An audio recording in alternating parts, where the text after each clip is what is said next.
reveals more than we think. We're supposed to be raised on telepathy. We still have telepathic powers, and this in part is the reason for intuition and feeling other people's energies. Language has been an attempt to cut off this connection. Every word we say is a magic spell. So spelling, spell casting, has been specifically used to denigrate our divine selves. We are born into this world. Born comes from the English word barren. Today's definition of barren is unfruitful, bleak, and lifeless. Our children, as designated by our language, aren't even ours. Parents are a pair who rents. Our governments, especially our courts, don't treat a parent's right to control and direct the upbringing of their child as a fundamental liberty. We're forced from a young age through many types of indoctrination, and our parents are helping in this process.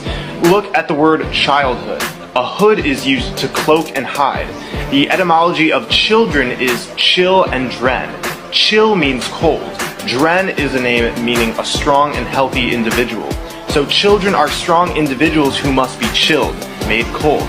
Stay with me, this will all come together. In Ballantyne's 1948 Law Dictionary, the term human being says sea monster. When we see monster, we get the definition, a human being by birth, but in some part resembling a lower animal.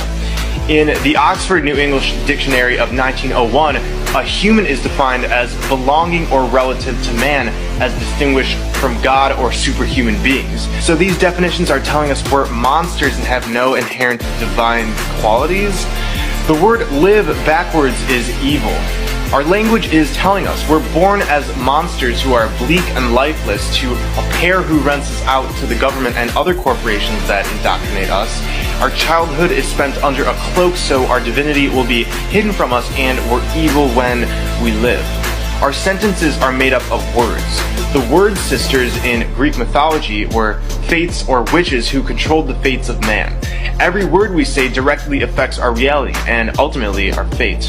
The Egyptian deity Thoth is said to have invented language and writing. The original purpose was to use words for magic. The words write and write are pronounced the same. A rite is a ceremony or ritual. Whenever we're writing with words or speak, we are initiating a ritual. Books contain chapters. A chapter often refers to a sect of a secret society or religious order. To page someone is to summon them. Pages in books made of words are summoning things to enslave or imprison our souls. The word grammar comes from the French word grammaire or grimoire. Grimoires were ancient magic books which contained instructions to summon demons. I want to mention sounds affect everything around us. The study of cymatics is the study of sound vibration on matter, and it has been demonstrated that vibrations and frequencies create geometric patterns in sand and other mediums. We wake up each morning. A wake is a funeral party held for the dead. At the beginning of each day, we say to each other, "Good morning." Mourning is what you do when you're sad for the loss of someone or something. We begin each day reveling in the morning of our divine nature, which has been stripped from us, by calling it a good morning. It's pretty masochistic if you ask me. We then go to work at our occupation. When we occupy something, it can mean being occupied by a military force, like in war. Many occupations are focused on money and the dog-eat-dog mentality. The dollar bill comes first before the environment or even each other. Therefore, we are committing war against each other and Mother Earth during each day we work our occupation. We are the military occupiers. An urn is for the ashes of the dead. For the average 9-to-5 worker, it would have to be one of the weekdays in order to earn a living.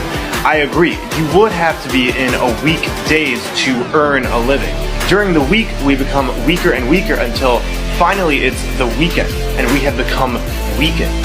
Somebody or something who is weakened has no power. And during the weekend, many of us turn to drink alcohol. Alcohol comes from the Arabic word al-kul, which is a body-eating spirit. It's also the source of the word ghoul. We drink booze or booze. Booze are synonymous with spirits who scare you, but what can you expect when you're drinking spirits? Alcohol has always been a medium for entities to flow through, and the effects in part demonstrate this.